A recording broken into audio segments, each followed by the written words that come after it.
정책을 내놨습니다. 이 관세가 크게 오르게 된 대부분의 나라들은 이 발등에 불이 떨어졌기 때문에 전전긍긍했는데 일본 측리는 빠르게 미국 트럼프와 정상회담을 가졌습니다. 그러면서 이 관세 인하를 이제 이렇게 약속받았습니다. 그런데 한국은 그 대선을 막 치르고 정부 구성을 할 때라 일본처럼 정상회담을 빨리 할 수 없었습니다. 그때 대통령은 특사를 미국에 보내서 관세 협상을 했는데 특사로 간 사람들이 관세 협상을 잘했습니다. 대통령 특사는 대통령의 뜻을 상대 나라에 잘 전달하는 것이 제일 중요합니다. 그래서 대통령을 특사로 보낼 때 대통령이 가장 신뢰하고 그 일을 가장 잘 할 사람을 보내게 됩니다. 특사는 대통령 이름으로 가는 것이기 때문에 권세와 명예가 있습니다. 여호와의 종은 여호와 하나님이 보낸 특사라고 할 수 있습니다. 여호와의 종은 예수 그리스도를 가리키지만 넓은 의미로는 이스라엘도 해당이 됩니다. 여호와 하나님은 이스라엘을 선택했고 제사장 나라로 삼았는데 세상에 보내는 특사라고 할 수 있습니다. 이스라엘만큼 존귀와 영광과 축복을 누리는 나라는 없습니다. 그리고 그 여호와 하나님의 특사는 그 하나님의 뜻대로 이제 행해야 하는데 이스라엘은 그렇지 않았습니다. 그 원인은 하나님께서 많은 기적을 보여줬는데 그들은 보지 못하였고 하나님께서 많은 말씀을 하셨는데 그들은 듣지 못하는 겁니다. 그래서 하나님은 그들을 바벨론에 이제 망하게 하고 이 포로 생활을 하게 하십니다. 그런데도 그들은 듣지 못하고 보지 못하는 겁니다. 그들 자체에 아무 소망이 없습니다. 그래서 이스라엘 백성에게 필요한 것이 은혜입니다. 오늘 말씀 그 다음에 말씀인 43장에 보면 하나님께서 이스라엘 백성을 구원하시는 데 있어서 은혜를 베푸시는 것을 볼 수가 있습니다. 너무 소망이 없는 거예요. 이 여호와의 종이고 이제 세상에 보낸 특사인데 듣지도 못하고 보지도 못하고 그리고 은혜 아니면 이렇게 회복이 될 수 없는 그런 처지에 있는 겁니다. 오늘 말씀을 통해서 우리 자신과 우리 교회의 영적인 상태를 보면 좋겠습니다. 보지 못하고 듣지 못하는 이스라엘 백성들의 모습이 우리의 모습이라는 걸 깨닫고 은혜를 구해서 좀 영적으로 회복되기를 바랍니다. 먼저 그 여호와의 종인 이스라엘 백성의 실상입니다. 18절 19절을 한 절씩 교독 읽겠습니다. 너희 못 듣는 자들아 들으라, 너희 맹인들아 밝히 보라.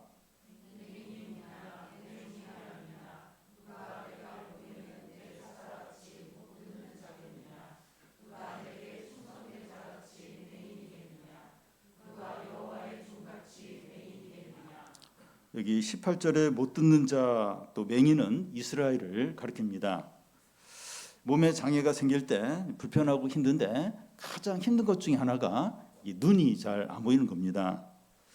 우리 교회 권사님 중에 한 분이 이제 눈이 잘 안 보이시는데 제가 한 번씩 건강이 어떠시냐고 여쭈면 눈이 안 보이는 게 제일 힘들다고 그렇게 대답을 하십니다. 이 눈이 보이지 않는 것 다음으로 힘든 것은 듣지 못하는 것, 청각 장애가 있는 겁니다.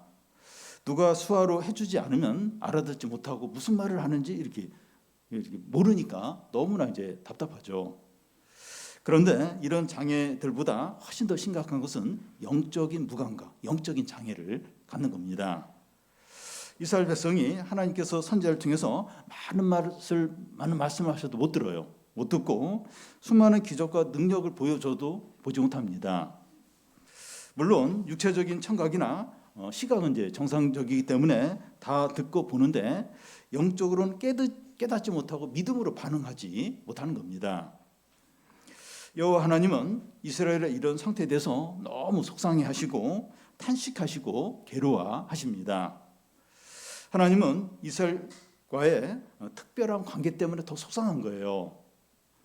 이 19절을 보면 여호와 하나님과 이스라엘의 관계가 어떠한지 이제 나오는데 내 종이 아니냐, 내 사자가 아니냐. 이 사자라는 것은 특사라는 의미가 있습니다.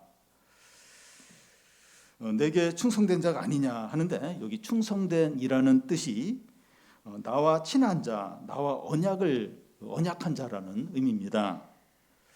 여호와 하나님의 종이고 하나님이 보내신 특사이고 하나님과 언약을 맺은 자이고 하나님과 제일 친한 자가 이제 이스라엘인데, 그들의 상태가 영적으로 맹인인 겁니다. 그러니까 너무나 특별해요.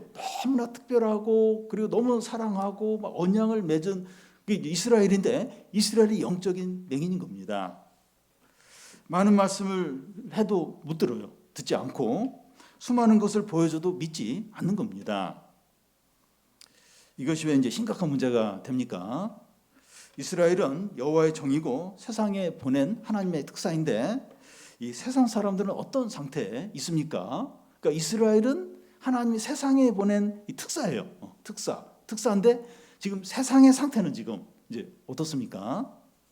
7절에 이제 보면 눈먼 자들이고 갇힌 자들이고 흑암에 앉아 있습니다.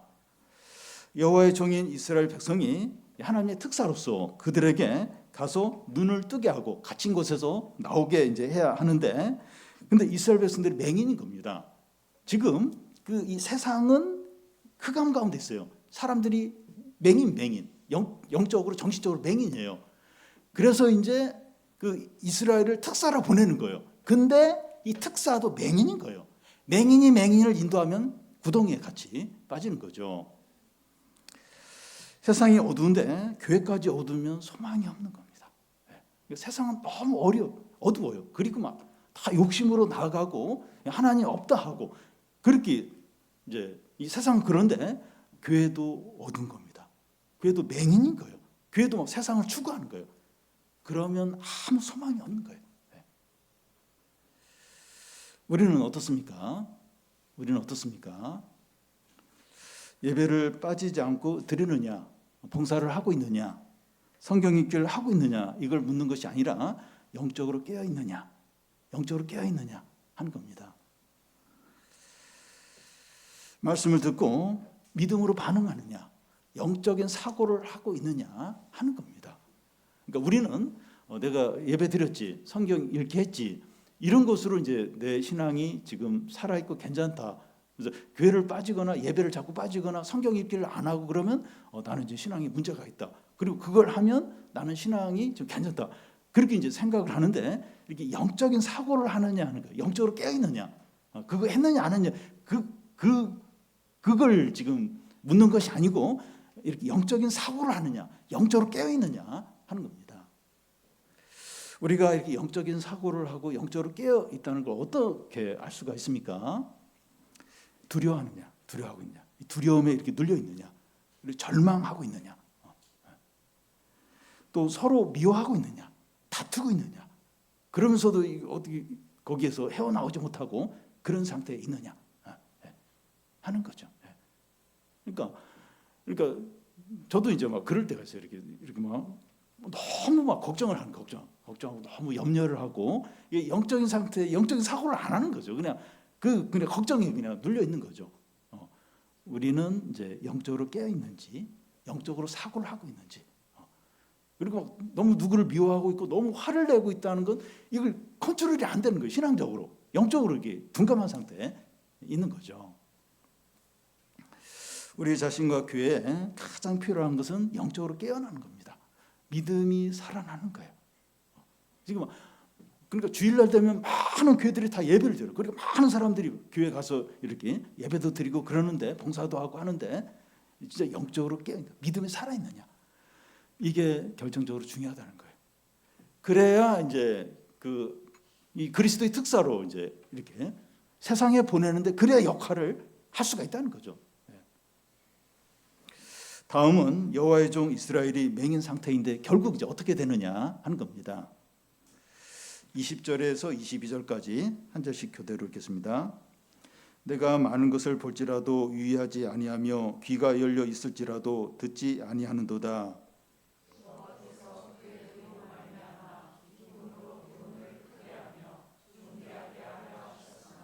이 백성이 도둑 맞으며 탈취를 당하며 다 굴속에 잡히며 옥에 갇히도다. 노략을 당하되 구할 자가 없고 탈취를 당하되 되돌려 주라 말할 자가 없도다.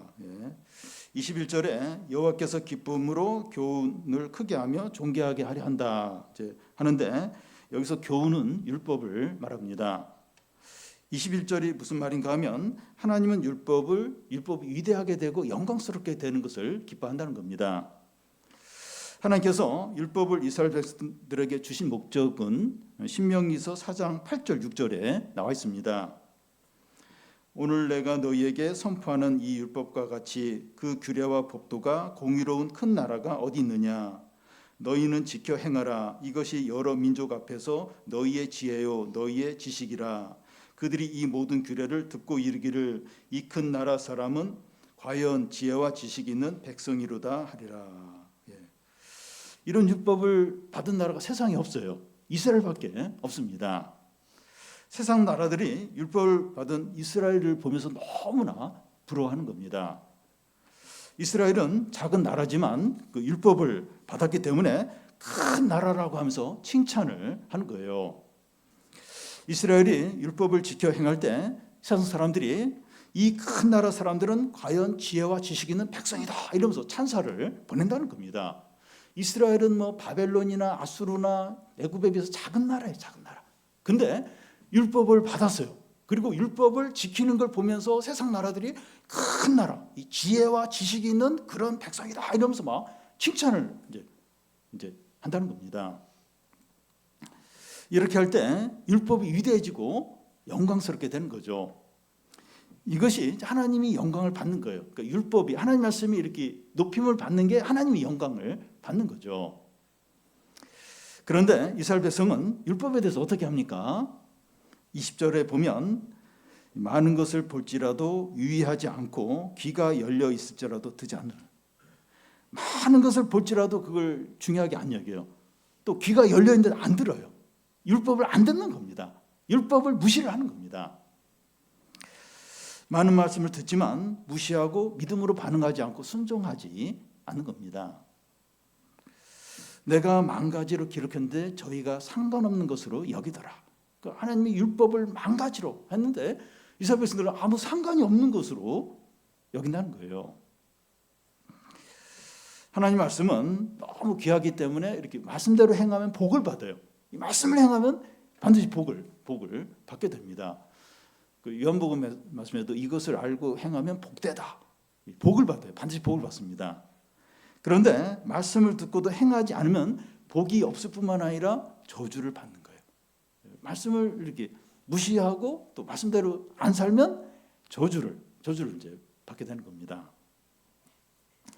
22절인데 이 백성이 도둑을 맞으며 탈취를 당하며 다 굴속에 잡히며 옥에 갇히고 노략을 당한다는 겁니다.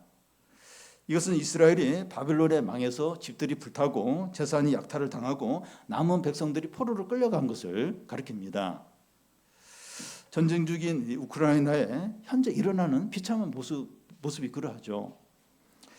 우크라이나 수도인 키우는 러시아 이제 폭격으로 전기가 끊겨서 난방이 되지 않고, 그래서 막 사람들이 너무 추워하고 애들이 막 덜덜 떨고 있는 그런 모습을 뉴스에서 이제 보게 됩니다. 이제 그와 같은 거예요. 이 전쟁으로 인해서 다 빼앗기고 이렇게 굴 속에서 숨어 지내야 되고, 지금 이스라엘이 지금 이런 상태에 이제 있다는 겁니다. 그런데 이스라엘이 더욱 비참하고 절망적인 이유는 22절 끝에 보면 탈취를 당하되 되돌려 주라 말한 자가 없다는 겁니다. 옆에서 안타까워하면서 도와주려고 하는 사람 아무도 없다는 거예요. 우크라이나만 해도 유럽 나라들이 막 이렇게 도와줘요. 이렇게 여러 가지로 막 도와주는데 이스라엘이 지금 망하고 포로로 잡혀갔는데 주위 나라 사람 중에서 그걸 안타까워하면서 도와주는 사람들이 아예 없다는 거예요. 완전히 무시를 해버리고 완전히 따돌림을 당한다는 겁니다. 하나님의 큰 은혜와 사랑을 무시했기 때문에 은혜 없는 심판을 받는다는 거예요. 그러니까 하나님이 그 이스라엘만 그 율법을 그 귀한 율법을 줬는데 이스라엘은 그걸 아무 무시하고 아무 이렇게 쓸데없는 것처럼 그렇게 여겼다는 거예요.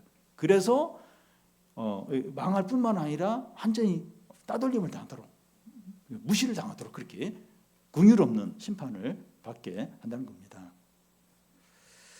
하나님은 선포된 말씀이 위대하고 영광스럽게 되는 것을 기뻐합니다.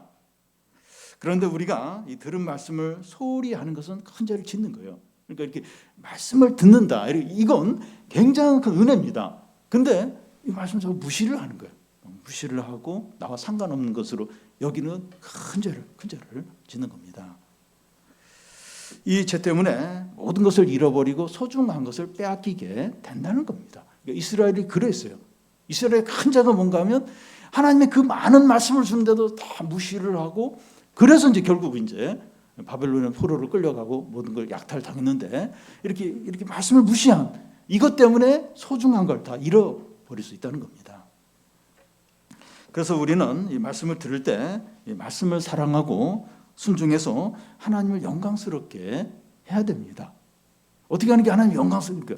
이 말씀을 귀하게 여기는 것, 그 말씀대로 살려고 하는 겁니다. 그게 이제 하나님을 이렇게 존중하게 여기는 거죠. 부모와 자녀 관계에서 자녀가 부모를 이렇게 높이고 이렇게 존중하는 게 부모 말을 듣는 거죠. 뭐 다 이렇게 다 완전하게 이렇게 못 듣더라도 그래도 이제 부모 말을 존중하고 이렇게 순종하려고 할 때 이제 부모가 이제 이렇게 존귀해지는 거죠.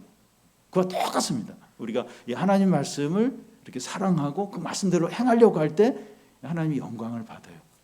반대로 무시를 하고 상관없이 여기고, 그게 하나님을 이제 이렇게 멸시를 하는 거죠. 그게 이제 큰 죄가 된다는 겁니다. 마지막으로 역사 가운데서 하나님을 깨달아야 한다는 거예요. 23절에서 25절까지 한 절씩 교독하겠습니다. 너희 중에 누가 이 일에 귀를 기울이겠느냐? 누가 뒤에 올 일을 삼가 듣겠느냐?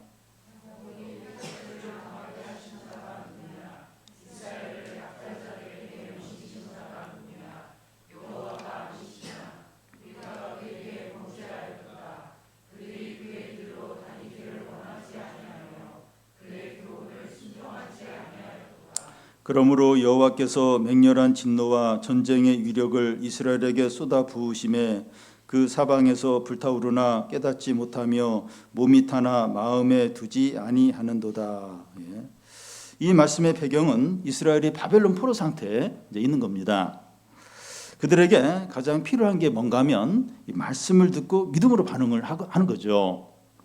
이것을 하지 않아서 그들이 포로에 이제 잡혀가게 된 겁니다. 그런데 그들이 들어야 할 말씀이 무엇입니까? 이 과거에 일어난 일에 대한 말씀과 앞으로 일어날 일에 대한 말씀입니다.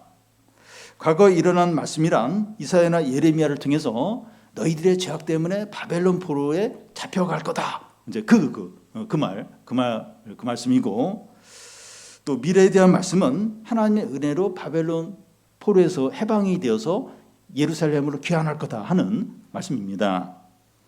그런데 이 바벨론의 포로에 있는 이스라엘 백성들의 영적인 상태는 어떻습니까? 여전히 말씀을 듣지 않는 거예요. 아니, 말씀을 듣지 않고 무시해서 이제 바벨론 포로에 잡혀왔는데 여기서도 여전히 말씀을 안 듣는 거예요. 너희 중에 누가 이 일에 귀를 기울이겠느냐? 누가 앞으로 올 일에 대한 말씀을 듣겠느냐? 듣는 자가 없다는 거예요. 과거에 너희들의 죄악 때문에 지금 이렇게 바벨론 포로에 잡혀왔다, 이 말씀도 안 듣고, 앞으로 이제 하나님의 은혜를 베풀어줘서 다시 예루살렘으로 귀환하게 될 거다, 그런 선지자의 말씀도 안 듣는 거예요.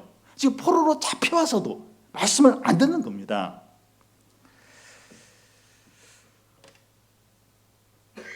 사람이 이렇게 이제 고집이 세고 안악하고 교만합니다. 큰 어려움을 당하면 이제 겸손해지고 신앙을 회복하고 하나님을 찾을 것 같아요. 꼭 그렇지 않아요. 꼭 그렇지 않습니다. 이 경제적인 어려움이나 질병이나 이 사고 때문에 하나님을 찾고 신앙을 회복하는 것이 은혜입니다. 결코 당연한 게 아니라는 거예요. 그러니까 어려움이 생겨서 이렇게 하나님 찾고 기도하고, 그게 어떻게 보면 당연한데 꼭 다 그렇게 안 그래요. 안 그렇다는 건데, 그렇게 하는 사람들이 있는데 은혜라는 겁니다. 우리는 역사를 통해서 하나님을 발견할 수 있어야 합니다. 왜냐하면 하나님께서 세상을 다스리시고 하나님이 허락하지 않으면 우리에게 아무 일도 일어나지 않기 때문입니다. 이사야가 이 문제를 이스라엘 백성들에게 질문을 해요. 24절에 야곱이 탈취를 당하게 한 자가 누구냐? 야곱은 이제 이스라엘을 가리키는데 이스라엘이 탈취를 당했는데 이 탈취를 당하게 한 자가 누구냐? 이스라엘이 약탈자들에게 이스라엘을 약탈자에게 넘기신 자가 누구냐? 이스라엘이 바벨론에 탈취를 당하고 포로로 끌려가게 하신 분이 누구냐? 바벨론의 느부갓네살이 아니라는 겁니다. 바벨론 군대나 느부갓네살 왕은 배우예요. 배우들이고 모든 것을 지휘하고 주관하시는 감독은 여호와 하나님이라는 겁니다. 누가 너희를 그 약탈자들에게 넘겼냐? 누가 바벨론에 이스라엘을 넘겼냐? 하나님이라는 여호와 하나님이 그렇게 하셨다는 겁니다. 우리가 이 말씀을 통해서도 하나님을 이제 발견하지만 세상과 우리의 삶에 일어나는 일을 통해서도 하나님을 발견하게 됩니다. 왜냐하면 하나님께서 모든 걸 주관하시고 우리 삶을 인도하시고 우리와 함께 하시기 때문입니다. 저는 저의 가정이나 또 우리 교우들의 삶이나 교회나 세상에서 일어나는 일을 통해서 하나님의 다스림과 함께 하심과 공의로 행하시는 것을 깨달을 때가 있습니다. 제가 알고 있는 말씀과 가지고 있는 믿음이 참되다는 증거를 교회 가운데서 일어난 일을 통해서 확인하는 경우가 많습니다. 참 저희 가정 또 우리 교우들의 삶 가운데서 이렇게 하면서 참 하나님 살아계신가, 하나님 하셨구나 이런 고백을 이렇게 할 때가 있어요. 또 반대로 하나님이 이렇게 좀 어렵게 하시는구나 그렇게 그걸 느낄 때도 있고, 특히 이제 우리 교회 이전이나 또 교회 이전하면서 참 준비를 제대로 못했는데 캠프 가운데 하나님이 큰 은혜를 주신 걸 보면서 참 하나님이 좀 살아계시는구나, 우리가 함께 하시는구나 이런 증거들을 이렇게 얻고 이렇게 그런 어떤 확신을 갖게 됐습니다. 이스라엘 백성들의 경우에는 바벨론 포로에서 끌려간 일을 통해서 깨달아야 하는 것이 무엇이었습니까? 이건 굉장한 일이죠. 완전히 모든 걸 다 잃어버리고 포로로 끌려갔는데 이런 일을 통해서 깨달아야 되는 게 무엇이었습니까?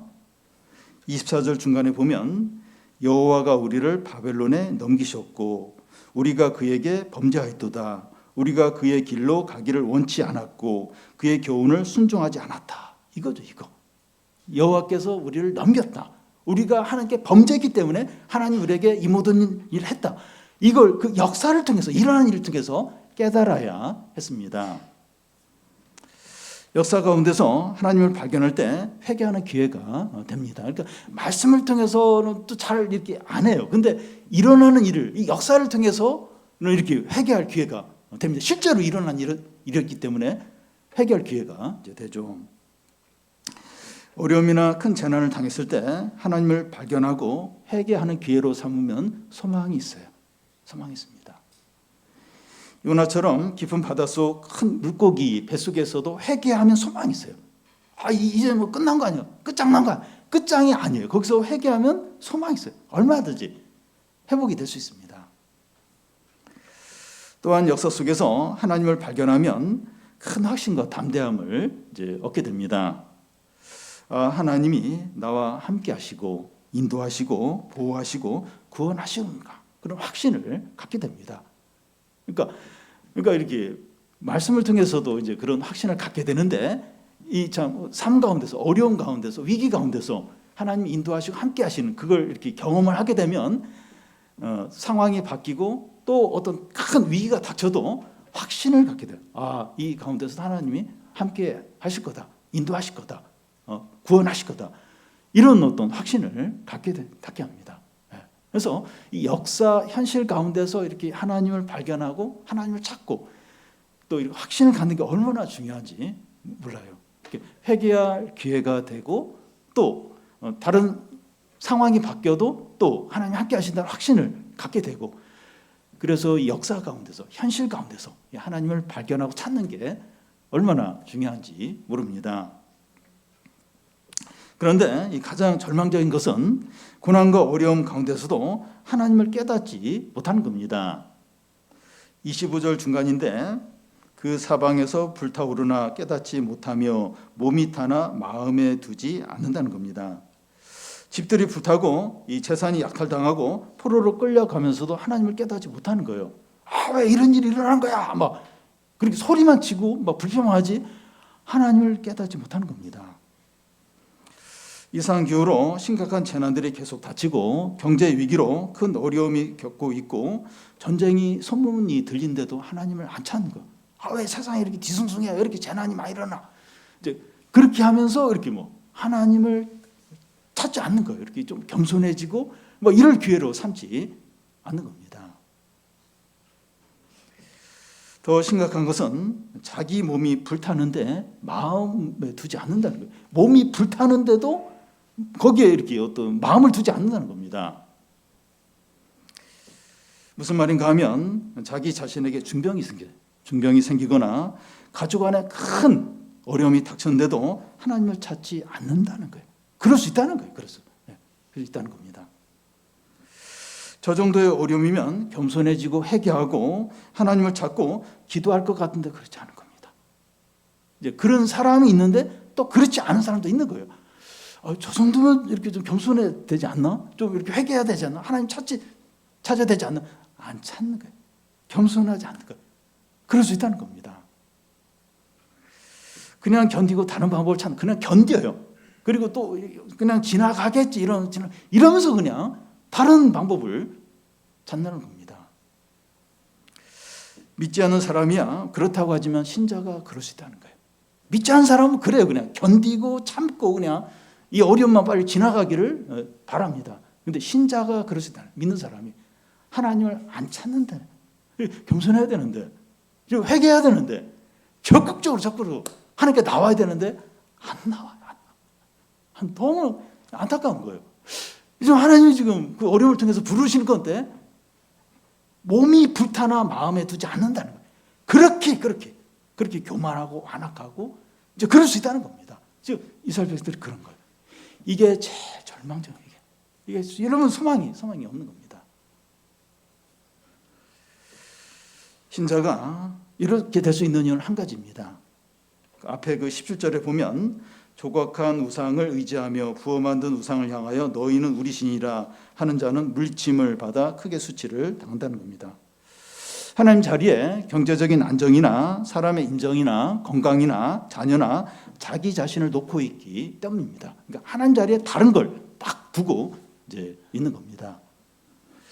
하나님보다 다른 것을 더 우선하고 마음을 빼앗길 때 말씀이 안 들려요. 영적으로 무감하게 됩니다. 이제 거기에 딱 마음을 빼앗기면 말씀이 안 들려요. 기도도 안 돼요.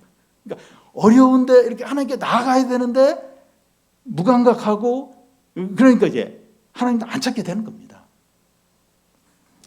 그렇게 되면 이제 버림을 당하고 수치를 당하게 됩니다.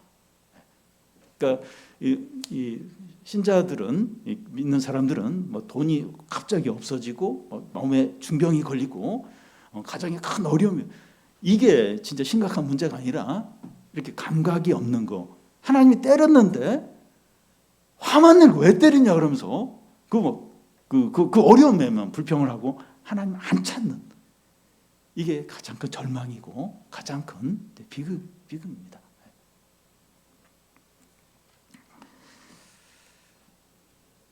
그래서 우리에게 가장 필요한 것은 우리의 정체성, 우리가 어떤 자인가 하는 것을 되찾는 겁니다.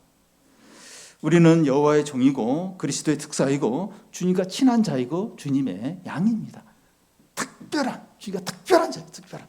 존귀한 자입니다. 존귀한 자. 복된 자입니다. 복된 자. 우리가 얼마나 존귀하고 복되고 영광스러운 자인지 이걸 알아야 돼요. 이걸 알아야 됩니다. 그런데 우리의 존귀와 영광은 말씀이 들리고 영적으로 깨어나야 그게 이렇게 회복이 돼요. 그걸 알 수가 있습니다. 이렇게 영적으로 이렇게 둔감하면 외모나 또 자신의 어떤 경제력이나 또 사람들의 평가나 그걸로 이제 자신의 그걸 이렇게 이제 찾게 되는데, 영적으로 깨어날 때, 그리고 이렇게 믿음이 살아날 때 내가 얼마나 존귀한가, 얼마나 복된 자인가, 가진 게 없어도 그걸 이렇게 되찾게 됩니다. 그걸 알게 됩니다.